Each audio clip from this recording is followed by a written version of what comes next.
আসসালামু আলাইকুম। আপনি এখানে স্বতন্ত্র প্রার্থী হিসেবে আছেন। আপনি সকাল থেকে আপনার নির্বাচনী এলাকা কেমন দেখছেন? উৎসবমুখর পরিবেশ, কিন্তু বাংলাদেশের একটা শ্রেণীকে রাজনীতি থেকে স্থগিত করে রাখা হয়েছে, যেই কারণে ভোটার উপস্থিতি তুলনামূলক কম।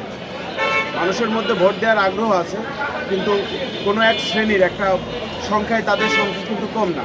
তাদের সংখ্যাটা যেভাবে চেপে ধরে রাখা হয়েছে, আমি যদি খুব খোলামেলা বলি, বাংলাদেশ আওয়ামী লীগের মতন একটা প্রাচীন রাজনৈতিক দলকে যেভাবে কণ্ঠ চেপে ধরে রাখা হয়েছে, স্থগিততা করে রাখা হয়েছে তাদের কার্যক্রম, ফলে তুলনামূলকভাবে ভোটার উপস্থিতি কম। আপনি আইন শৃঙ্খলা কেমন দেখছেন? না, এখানে কোনো ঘাটতি নেই। আইন শৃঙ্খলা এবং যে ভোটের যে কেন্দ্রগুলো, এটা নিরাপদ এবং শঙ্কামুক্ত আছে।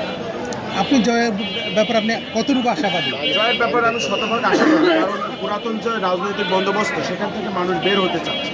এই দখলদারিত্ব এবং পুরাতন যে নষ্ট রাজনীতির কালচার বিগত 55 বছরে বাংলাদেশে চলে আসছে, সেখান থেকে আমি একজন স্বতন্ত্র প্রার্থী হিসেবে কাজ করছি এবং বিগত দিনে আমি রুট লেভেলে কাজ করেছি, যেমন আপনি ছিন্নমূল্য এবং পথ শিশু বাচ্চাদের নিয়ে কাজ করেছি। সেখান থেকে মানুষ যদি তাদের সেবককে চায় তাহলে আমাকে বেছে নেবে, আর যদি নেতাকে চাই তাহলে আমার আসলে খুঁজে পাবে না। ব্যাপারটা এরকম।